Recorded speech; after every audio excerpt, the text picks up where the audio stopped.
Right. అయితే ఒక్కసారి మళ్ళీ మనం ఫస్ట్ టాపిక్ వద్దాం సార్. ఏదైతే ఇప్పుడు భూపతి రెడ్డి చేసినటువంటి కామెంట్స్ ఉన్నాయో దాని మీద ఆంధ్రాకి సంబంధించిన ఒక ఎమ్మెల్యే గాని లేకపోతే ఎవ్వరు కూడా దీని మీద పెద్దగా స్పందించట్లేదు. అంటే దీన్ని ఏ రకంగా చూడొచ్చు? మనల్ని మనమే తక్కువ చేసుకున్నట్టు. మనం కాదు, మనం అది పుష్పగా దాని గురించి ఎందుకు వచ్చిందో తెలుసుకోండి. దీని మీద కామెంట్లు పుష్ప గొడవ జరుగుతుంది కదండి. ఎందుకు జరుగుతుంది, ఎప్పుడు జరుగుతుంది చెప్పండి? ఆల్మోస్ట్ 20 డేస్ నుంచి జరుగుతుంది. ఆయన అంటే జనసేన నాయకులు పుష్ప సినిమా రిలీజ్ కి ముందు పవన్ కళ్యాణ్ కాళ్ళు పట్టుకొని నీళ్లు జల్లుకుంటే మీ సినిమా ఆర్డర్ ఇస్తామన్న అన్నటువంటి కామెంట్స్ కూడా మనం కొన్ని చూసాం, విన్నాం కూడా. అయితే అంతకు ముందు కాదు, అందుకని చెప్తాను. అంతకు ముందు నుంచే ఆయన భార్యకి ఆయన మిత్రురాలు, ఆయనకి మిత్రుడు ఒక ఆయన పోటీ చేస్తుంటే ఆయన ప్రచారానికి వెళ్ళలేదు, వెళ్ళి సంఘీభావాన్ని కనపడి వచ్చాడు, ప్రచారం కూడా చేయలేదు. సరే ఉమ్మారెడ్డి మేబీ ఆయన ఇష్టం.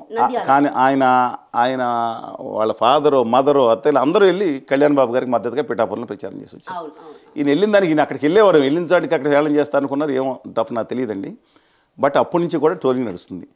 ఏమైపోయిందంటే దయచేసి నేను విజ్ఞప్తి చేస్తున్నాను, మీరు ఒక పావుగా మారిపోతున్నారు. అర్జున్ గారు, బన్నీ గారు, మీ రాజకీయ పార్టీల దాంట్లో పావుగా మారిపోతున్నారు. మీ పుష్ప సినిమా గత 5-6 నెలల నుంచే మొదలైంది. ఎలా రిలీజ్ అవుతుంది మీరు చూస్తూనే ఉన్నారు. ముందే డేటు సుకుమార్ గారు ప్రకటించిన కాడి నుంచి. దీంతో ఏమైపోయిందంటే ఆ జనసేనలో కొంతమంది అభిమానులు దీనికి డెడ్ అగెనిస్ట్గా చేయటం మొదలుపెట్టారు. ఆయన వెళ్ళింది వేరే పార్టీకి కాబట్టి తెలుగుదేశం పార్టీలో వేరే అభిమానులు కొంతమంది కూడా దీని మీద ఎగెనిస్ట్ క్యాంపెయిన్ మొదలు, సినిమా మీద ఒక ఫెయిల్ చేయాలనే ఉద్దేశంతో. ఈవెన్ నేను చెప్తాను, ఎన్టీ రామారావు గారికి ఎగెనిస్ట్గా మండలాధీశుడు నా పిలిపే ప్రమాణం తీశారు సూపర్ స్టార్ కృష్ణ గారు. అప్పుడు కూడా ఫెయిల్ చేయాలని రాలేదండి. మండలాధీశుడు వచ్చింది చాలాసార్లు ఇబ్బంది అయినా సరే రామారావు గారు పట్టించుకోలేదు. చిరంజీవి గారి మీద దాసనారాయణ గారు మిత్రులు పెద్దల మా ఊరైనా ఆయన మేస్త్రి అనే సినిమా తీసి విమర్శించారు. ఎప్పుడు గొడవ జరగలేదు. కానీ ఇంత చరిత్రలో ఒక సినిమాని మొత్తం రాజకీయ పార్టీలన్నీ కలిసి, అన్నీ కాదండి కొన్ని పార్టీలు కలిసి దాన్ని ఫెయిల్ చేయాలని యుద్ధంలా చేసిన బహుశా సినిమా అదేనేమో. దానికి మధ్యలో ఇప్పుడు ఏమవుతుందంటే అండి, ఇప్పుడు చాలామంది అట్లు ఉంటారు. కొంతమంది కష్టపడి పైకి వస్తారు, కొంతమంది సిల్వర్ స్పూనో లేదా స్టెయిన్లెస్ స్టీలో లేదా బంగారు స్పూన్తో ఉంటారు. అలాగా ఈయనకి సామాజిక చింతన పట్ల ఎక్కువ అవగాహన లేదు బన్నీ గారు. కానీ వ్యక్తిగతంగా చూసుకుంటే అండి, ప్రభాస్ గారు, జూనియర్ ఎన్టీఆర్ గారు, అల్లు అర్జున్ గారు, వీరు చాలా బాగా తనతో పనిచేసే వాళ్ళకి మిగతా వాళ్ళ పట్ల చాలా సానుకూల దృక్పథం ఉంటారని ఇండస్ట్రీ వర్గాలు కానీ బయట వర్గాలు కానీ నాకు తెలిసిన సమాచారం కూడా. ఇవాళ అలాంటి మనిషి అని తెలియపోతుంది. మెచ్యూరిటీ లెవెల్స్ ఏంటంటే పబ్లిక్లో ఇంటరాక్షన్ కాదు కాబట్టి వచ్చారు కాబట్టి. కానీ నేను చెప్తున్నానండి, ఆయన మిగతా వాళ్ళతో కంపెనీ ఈ విషయంలో తట్టుకోలేకపోయి ఉంటారు ఈ ట్రోలింగ్ని. ఆయన యాటిట్యూడ్ కూడా కొంచెం మార్చుకోవాల్సిన అవసరం ఉంది. నేను ఖచ్చితంగా, ఎందుకంటే ఆయన mannerism attitude is not cinema. ఆయన ఎందుకు మెచ్చుకోవాలంటే ఒకటండి, ఈ తెలుగు సినిమా పరిశ్రమలో కానీ ఇండియా సినిమా పరిశ్రమలో రేర్ అకేషన్స్ తప్ప తీసేగా ఒక హీరోకి ఒక లక్షణాలు ఉంటాయి. ఆజానుబాహుడు, అందగాడు, కోటేరు లాంటి ముక్కు, వర్చస్సు, ఈ ఒక పైగా వాచకం, ఒక గాత్రం అంటే ఎన్టీ రామారావు గారిలోనో జగ్గయ్య గారిలాగానో ఎస్వి రంగారావు గారిలో లేదంటే చిరంజీవి గారి గాత్రంలాగా ఉండాలని. కానీ ఈయనకేమి లేవండి. ఈయన చాలా షార్ట్గా ఉంటారు. పైగా పోనీ కనుముక్కు తీరు ఆళ్ళ ఆర్య దాని బ్యాచ్ అలా కూడా లేదు. వాచకం కూడా కొంచెం పేలంగా ఉంటుంది. ఇవన్నీ లేని పక్షంలో రాత్రి 2 దశాబ్దాలు రాత్రిని వాళ్ళు కష్టపడ్డాడు. అతను తను ఏం తను డ్యాన్స్ చేద్దామంటే ఆల్రెడీ జూనియర్ అంటారు కూర్చున్నాడు డ్యాన్స్లో. గాత్రం కావాలంటే మిగతా నటులందరికీ ప్రభాస్ గారికో లేకపోతే రామచంద్ర గారు గాత్రం గట్టిగా ఉంది, ఏం చేయాలి పోనే మిగతా. అందుకని ఒక స్టైలిష్ స్టార్గా వెళ్ళాడు. వేదం లాంటి ఎవరు చేయరండి వేదం లాంటి ప్రయోగాలు. ఆయన దేనికి దానికి ఇంట్లో వాళ్ళు వద్దన్నా అక్కడ లాంటి ప్రయోగాలు చేశాడు, నిలబడ్డాడు. ఇవాళ కష్టని కుటుంబం ఐఎమ్ నాట్ డెనయింగ్ దట్. కుటుంబం అండ ఉంటే మరి వాళ్ళ తమ్ముడు ఉన్నాడు శిరీష్ గారు, ఎందుకు వేలేడు? ఆ నాన్నగారు ఎంత పుష్ ఇచ్చారు, చిన్నాడు కాబట్టి ఇంకా పుష్ ఇచ్చి ఉంటారు. తను కష్టపడ్డాడు, రాత్రి వాళ్ళు నిలబడ్డాడు. అది కష్టం గుర్తించాలి కదా. డెఫినెట్లీ ఇనీషియల్ స్టేజ్లో కొంతమంది సపోర్ట్ ఉంది. తారకరత్న గారు ఉన్నారు కిల్ స్టేషన్, తెలుసు కదా. తారకరత్న గారు సినిమా మీరు చూస్తే ఒకే రోజు 11 సినిమాలు ఈ ప్రపంచ చరిత్రలో అరంగేట్రమైన వ్యక్తి ఎవరైనా ఉంటారంటే తారకరత్న గారు. ఆయన 11 రోజులు ఒకే సినిమాకు కొబ్బరికాయ కొట్టారండి ఆయన పోతాం. ఆయనకి ఆ రోజు జూనియర్ ఎన్టీఆర్ గారికి అవకాశం లేదు. ఆయన చాలామంది సపోర్ట్ చేశారు, అందరు కుటుంబం మొత్తం అంతా సపోర్ట్ చేశారు, ముఖ్యమంత్రి అందరూ ఉన్నారు కదా. ఎందుకు ఫెయిల్ అయిందండి? ఆయన మంచివాడు వ్యక్తి, కానీ అన్ని కాలం కలిసి రావాలని ఒక మాట. ఆయన మా వాచింగ్ కానీ ఆ పాత్రలు పడాలి, సాంగ్స్ అన్నీ డెడికేషన్ ఉండాలి. అలాంటి ఇన్ని పట్టుకుని సినిమాకి ఫెయిల్ చేయడానికి చాలామంది చూశారండి. కాదు రెండోసారి ఇవాళ ఏమైందంటే, సరే ఆ సంజయ్ థియేటర్ కనుక వస్తే అది ఇప్పుడు కోర్టులో ఉంది. దాని గురించి ఎక్కువ వ్యాఖ్యలు చేయకుండా నిజంగా కనుక థియేటర్ వాళ్ళు ఇక్కడ పర్మిషన్ రాలేదని చెప్పి ఉంటే అర్జున్ గారు కానీ రష్మిక మందన్న గారు కానీ ఇద్దరు కనుక వెళ్ళుంటే వాళ్ళిద్దరి మీద చర్యలు తీసుకోవాలి. వెళ్ళుంటే సబ్జెక్ట్ ఎవ్రీథింగ్. ఇప్పుడు హీరో అక్కడికి వచ్చినప్పుడు సరే లోపలికి వెళ్ళకుండా పోలీసులు ఆపేసి బాబు నీకు పర్మిషన్ లేదని పంపించవచ్చు లేదా ఇంటికి, అది వేరే సంగతి. పర్మిషన్ ఇచ్చింది పోలీస్ వాళ్ళే అని చెప్పి పర్మిషన్ ఇవ్వలేదండి. లెటర్ రిలీజ్ చేసినప్పుడు మేము ఇది లేదని వచ్చింది కూడా, ఏది మేము రావద్దని కూడా వచ్చింది.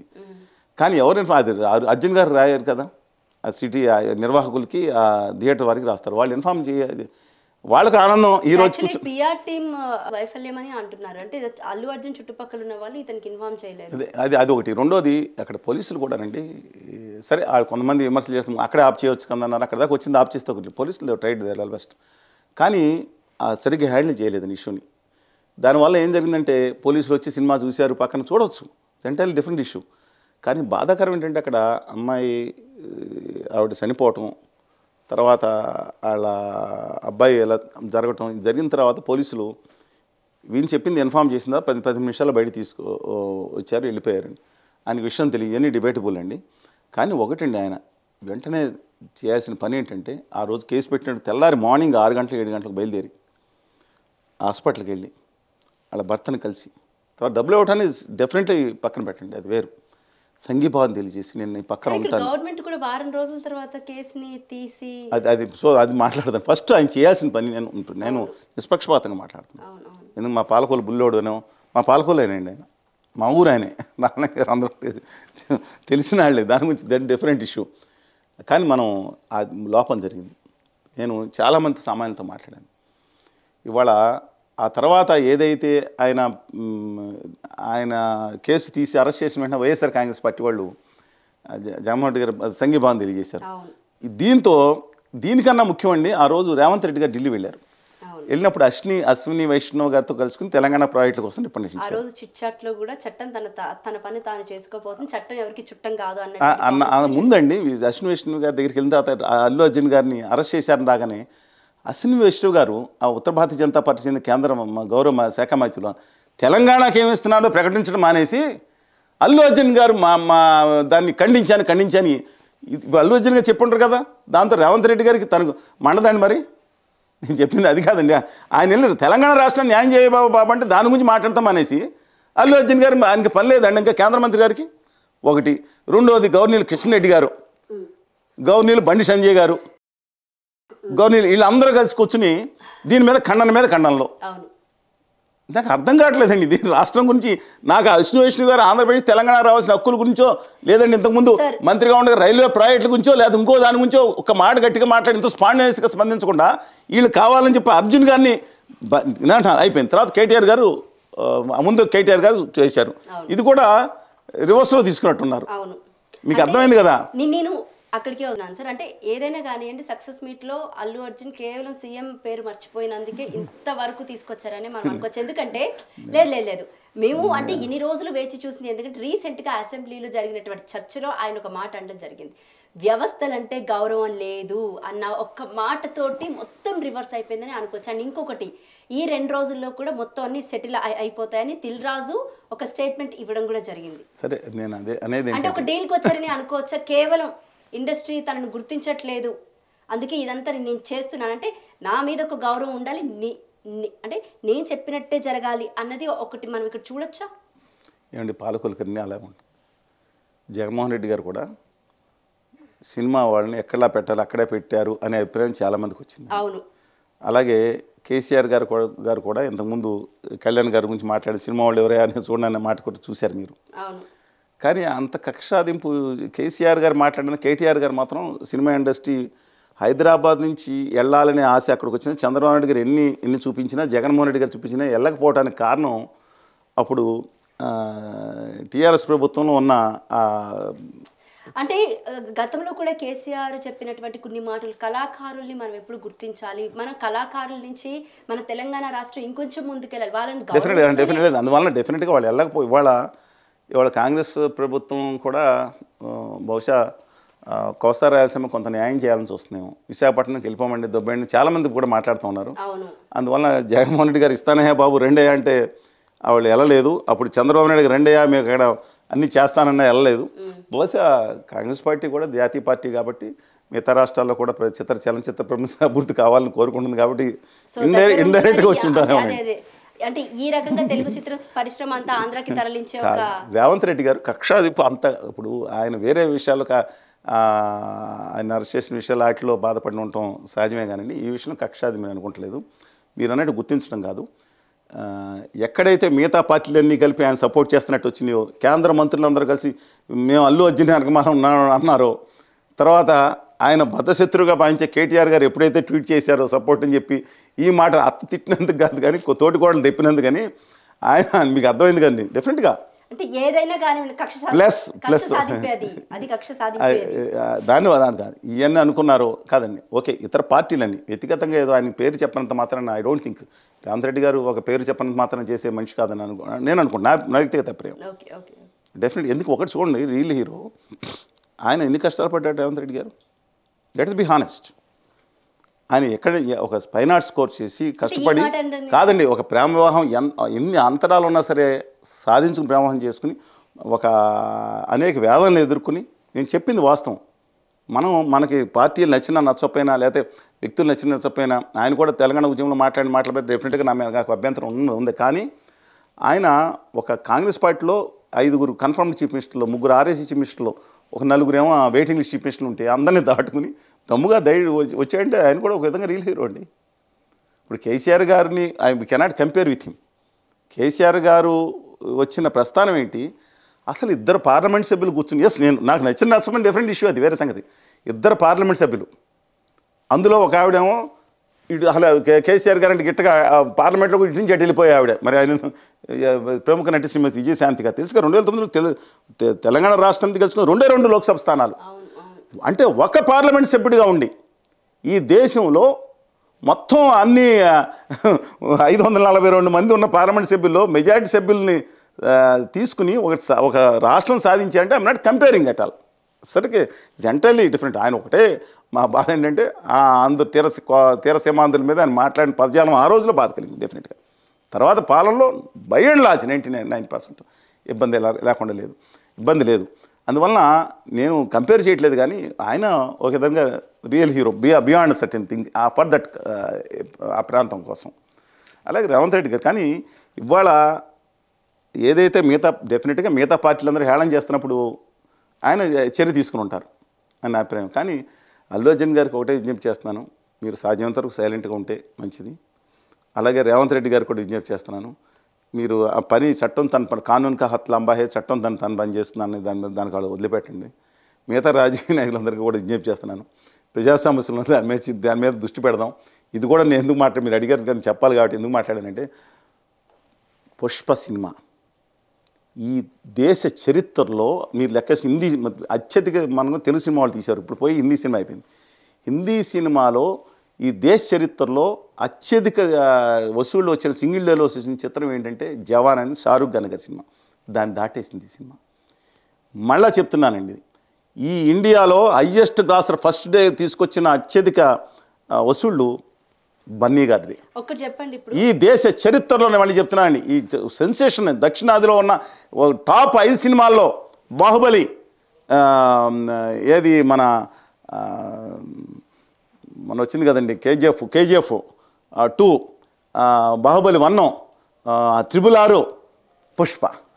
అంటే 5 ఈ దేశంలో ఉన్న 5-6 సినిమాల్లో 4-5 సినిమాలు. అందులో ఎవరండి, ఒకటి మా ప్రభాస్ గారు, మా ఊరు పక్కన ప్రభాస్ గారు, నా అసలు మంగళతూరు పాలకొల పక్కనే కదండి. అదే నేను చెప్పుకుంటానండి, అదేంటిది నా తెలుగు జాతి గురించి చెప్పుకున్నాను, తెలుగు పెట్టల గురించి చెప్పుకున్నాను. ఆ పక్కన బన్నీ గారు, ఆ పక్క 2 సినిమాలు ఆయనే కదా, కలికి కూడా వెళ్ళిందండి వచ్చిపోయాను, కలికి కూడా. ఆ పక్కన రామ్ చరణ్ గారు మా ఊరోళ్ళు మనవడే, మా అల్లు రామన్ గారు కూతురు గారు అబ్బాయి కదా నేను చెప్తున్నాను. జూనియర్ ఎన్టీఆర్ గారు RRR దాంట్లో ఉన్నారు. కాబట్టి తెలుగు వాళ్ళు ఈ స్టేజ్కి వెళ్ళినందుకు నేను నిజంగా చెప్తున్నాను అండి, నేను డెఫినెట్గా చెప్తున్నాను. సరే సినిమా గురించి కూడా మాట్లాడుకుందాం. సినిమాల గురించి మాట్లాడాలంటే గోండా సినిమా దగ్గర నుంచి ఎన్టీ రామారావు గారు KD1 నెంబర్ 1 తీసుకున్నారు, చిరంజీవి గారు గోండా సినిమాలు, తర్వాత కళ్యాణ్ బాబు గారు, తర్వాత బోళ్ళ మంది అనేక మంది యాక్ట్ చేశారు. ఇప్పుడు ఈయనకి వచ్చింది ఆ రోజు ఎవరో ప్రవచనం చెప్పారు, ఈ సినిమాతో మొదలైందండి. ఈ లెక్కన చేసుకుంటే పెద్ద కాలుష్యం అంతా టీవీలో వస్తుంది. ఇవాళ పార్లమెంట్లో కొట్టుకున్నారంట, అది చూడొద్దని. అక్కడికి వస్తున్నాను నేను. సినిమాని సినిమాలాగే చూడాలా, లేకపోతే ఏదైనా సందేశం ఇచ్చే సినిమానే అంటే సందేశాలు ఇస్తేనే సినిమాలు తీయాలా చెప్పండి? సందేశాలు ఇచ్చే సినిమాలు ఖచ్చితంగా ఉండాలి. కానీ నిన్న ఒక సినిమా మన పోలీసు పెద్ద మాట్లాడుతూ మా పోలీసుని తక్కువగా చూపించారని చెప్పారు. నిజంగా ఒక వ్యవస్థను కాపాడే దాంట్లో దమ్ముండి వచ్చే ఒక నిజాయితీతో పనిచేయాలని చాకు లాంటి ఒకరు యువతలు వాళ్ళు వస్తున్నారు పోలీస్ డిపార్ట్మెంట్. రాజకీయ వ్యవస్థ వల్ల వాడైపోతున్నాను కొంత ఆవేదన అర్థం ఉంది. కానీ నేను ఒకటి చెప్తున్నాను, దయచేసి ప్రతి ఒక్కరు అర్థం చేసుకోండి. అదే సినిమాలో ఒకటి ఉంది, ఏదండి, అవినీతి పడైన వాడిని ఇలా పెట్టి దమ్మున్న వాడికి నేను శాల్యూట్ చేస్తాను, ఆ డిఎస్పీ ఎవరు ఉంటాడు కదా, అతను రూపాయి కూడా తీసుకోలేదు, అతను శాల్యూట్ చేయమంటే నేను తలకాయ వంచి శాల్యూట్ చేస్తానన్న మాట కూడా ఉంది కదా. ఇవాళ అయినా అది అవ్వలేదు సినిమా. అనేది సినిమాని సినిమాగా చూద్దాం. మరీ దుర్మార్గంగా దుష్టంగా ఉంటే వేరే సంగతి. ఇలాగే చాలామంది మార్పు తీర్పు అని మా జోరపు బంధువులు అవుతారులేండి. సినిమా పాపం విశ్వేశ్వర చాలా గొప్ప మనిషి, చాలా సినిమా తీర్పు మార్పు సినిమా తీశారు, గవర్నమెంట్ కూడా రాయితీలు ఇచ్చేది. ఆయన ఎక్కడ ఆ సంస్థ ఎత్తిపోయింది. మంచి సినిమాలు తీయాలి, రైతుల గురించి డెఫినెట్గా నేను ఐఎమ్ ఫర్ దట్. తెలుగు జాతి ప్రతిష్టం పెంచే సినిమాలు కూడా తీయాలి, ఐఎమ్ నాట్ డినైయింగ్ దట్. వాళ్ళు ఆ సినిమా యాక్ట్ చేశారు, సరదాగా సినిమా నచ్చితే చూడండి, లేకపోతే లేదు. అందువల్ల దాన్ని మొత్తం సైడ్ ట్రాక్ అయిపోయింది.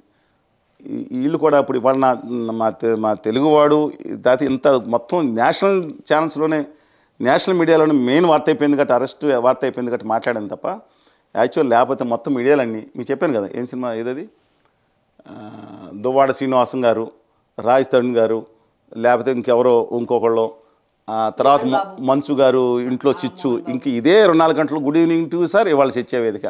ఇక రాష్ట్ర సమస్యని diversion politics, diversion most of the things diversion politics నడుస్తుందండి.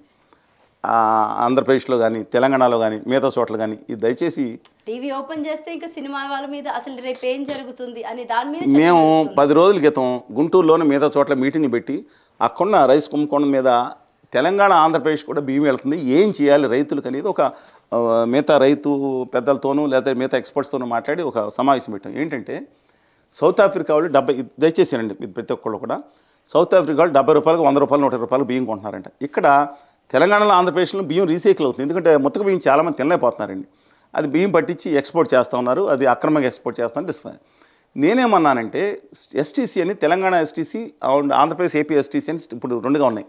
ఇది ఇంతకుముందు వ్యాపారం చేసేది విదేశాలతో, ఆర్గనైజేషన్ బలోపేతం చేసి ఇక్కడ రైతులకే మీరు 1700 1800 వాళ్ళు అంటున్నారు, 1400 కూడా ఇవ్వట్లేదండి. అందువల్ల వాళ్ళకి 2500 ఇవ్వండి, లేదా కొంత ఇచ్చి కొంత ఏమో వచ్చిన దాత ఇస్తాం, 1800 ఇచ్చేయండి, మిగతాది వచ్చిన దాత ఇస్తాం, 1000 రూపాయలు లాభం చేసుకుని వాళ్ళకి క్రెడిట్ ఇవ్వండి. వాళ్ళందరికీ ప్రభుత్వం ఎక్కడ పోతాయి, 2500 కొనండి. అసలు ఒక్కొక్క రైతు ఎంత ఆనందంతో ఉంటారండి. వాళ్ళందరినీ సౌత్ ఆఫ్రికా పంపించి నేను చెప్తున్నా, అక్కడ కంపెనీని ఎస్టీసీని అక్కడ బేరం ఆంధ్రప్రదేశ్ తెలంగాణ ఒక జాయింట్గా ఎస్టీసీ టేకప్ చేసి అక్కడ తీస్తే రైతులు ఆనందపడతారు. ప్రాజెక్టులకి ఇప్పుడు వాళ్ళు చెప్పిన ప్రకారం ఒక ఏపీ నుంచే 13 లక్షల క్వింటాలు 2-3 సంవత్సరాల్లో ఎగుమతి అయిందండి. మొత్తం చూసుకుంటే 40 లక్షల 50 మొత్తం ఈ లెక్క చూసుకుంటే 56 లక్షల క్వింటాల బియ్యం ఎగుమతి చేసుకుంటే తెలంగాణకు ఒక 20-30 వేల కోట్లు, ఆంధ్రప్రదేశ్కి 34 వేల కోట్లు వస్తుంది కదా అని చెప్పి మీటింగ్ పెట్టి అనేక విషయాల్లో మేము సమావేశాలు పెట్టి చెప్తుంటే 99% వార్త కవర్ చేయట్లేదండి మీడియాలో. మమ్మల్ని ఎలాగో మేజర్ మీడియాలు బహిష్కరించారు, ఎందుకో నాకు తెలియదు. ఎప్పుడో చూపించిన 1% ధన్యవాదాలు చెప్తున్నాను. మేమేం పాపం చేశామండి?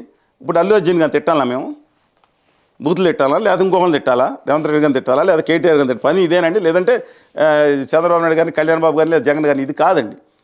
రాష్ట్ర సమస్యల పట్ల, అలాగే తెలుగు జాతికి జరుగుతున్న అన్యాయం పట్ల, అన్యాయం జరుగుతుంది. 13.5 కోట్ల మంది తెలుగు జాతికి అన్యాయం జరుగుతుంది. Please take up this issue. It's most important aspect in life అండి. ఇవాళ రేపొద్దున ఈ జమిలి ఎన్నికలు కనుక ఇదే విధంగా అయిపోతే ఈ ప్రజాస్వామ్యానికి ఆఖరి దినాలుగా మారిపోతున్నాయి. ఎందుకు బంద్ చేసుకుంటే చప్పట్లు తరుచుకుంటే పరిగెడుతున్నారు? కేంద్రం తెలంగాణలో కానీ ఆంధ్రప్రదేశ్లో కానీ నాయకుల్ని కేంద్రంలో ఉన్న ఆదాని గారి పార్టీ భయంకరంగా వేధిస్తుంది, వెంటాడుతుంది కేసులు. అంటే వాళ్ళ పాదాల చెంత ఉంటే తప్ప నీ కాల్మొక్తా అని ఢిల్లీలోకి వెళ్ళి వాళ్ళ పాదాల దగ్గర, ఢిల్లీ పాఠశాల దగ్గర, రాణి సాహబాల దగ్గర కూర్చుంటే తప్ప దిక్కు లేదు మీ తెలుగు జాతికి అని అంటూ ఉంటుందా? మా తెలుగు బిడ్డలైన డాక్టర్ కోవలక్ష్మి గారు, రాజేంద్ర గారు, కిషన్ రెడ్డి గారు, బండి గారు, దయచేసి ఏదో రోజు అర్థం చేసుకోండి. తెలుగు జాతి ప్రతిష్టను కాపాడండి. ఇక్కడ ప్రాజెక్టులన్నీ తనుగుపోతున్నారు గద్దలాగండి. ఏదో జనరల్గా ఇచ్చేది రోడ్లు ఇచ్చాం, అయ్యా ఐటీఆర్ హైదరాబాద్కి ఐటీఆర్ 2012-13లో కాంగ్రెస్ ప్రభుత్వం అనౌన్స్ చేస్తే 2014 నుంచి 2024 డిసెంబర్ ఆఖరి వరకు ₹1 కేటాయించలేదు దానికి. ఆంధ్రప్రదేశ్కి ఉత్తరాంధ్ర రాయలసీమకు ₹1 కేటాయించలేదు. కేపీకి తరహా బుందేలఖండ తరపై ₹1 కేటాయించలేదు. ఎందుకు మాట్లాడలేకపోతున్నారు? కేంద్రం ఎందుకు నిలదీయలేకపోతున్నారు? పార్లమెంట్ సభ్యులు 17 మంది ఉన్నారు తెలంగాణ నుంచి, 25 మంది ఉన్నారు, మొత్తం 42 మంది పార్లమెంట్ సభ్యులు ఉన్నారు. ఏళ్ళు భాజపా ఎందుకు కొడుతున్నారా? కాంగ్రెస్ పార్టీ కొన్ని మాట్లాడాలి, డెనింగ్ దట్, బట్ స్పెసిఫిక్గా ఆంధ్రప్రదేశ్ కానీ తెలంగాణకు రావాల్సిన హక్కుల విషయంలో మాట్లాడాల్సిన అవసరం ఉంది కదండి.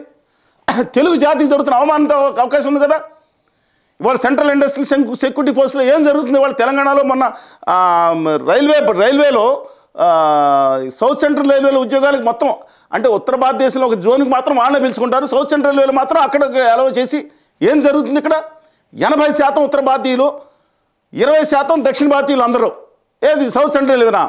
సదర్న్ రైల్వేలోనేమో అభివృద్ధి కోసమేమో 10 కోట్లు కేటాయించి ఒక ఉత్తర రైల్వేకి 7,200 కేటాయిస్తారా? నేను చెప్పలేదు, రాజ్యసభ సభ్యురాలు గారు పార్లమెంట్లో అడిగిన దానికి సమాధానం ఇచ్చిందే చెప్తున్నా నేను. ఏం జరుగుతుంది? ఎందుకని మాట్లాడలేకపోతున్నారు? ఇక్కడ ప్రజా సమస్యలు ఎందుకు మాట్లాడలేకపోతున్నారు? They should fight for it. Right sir, thank you sir. ధన్యవాదాలండి. మీ విలువైన సమయం మాకు కేటాయించినందుకు. ఇది చలసాని శ్రీనివాస్ గారితో ప్రత్యేక ఇంటర్వ్యూ. మరొక ఇంటర్వ్యూతో మళ్ళీ కలుద్దాం. Thank you.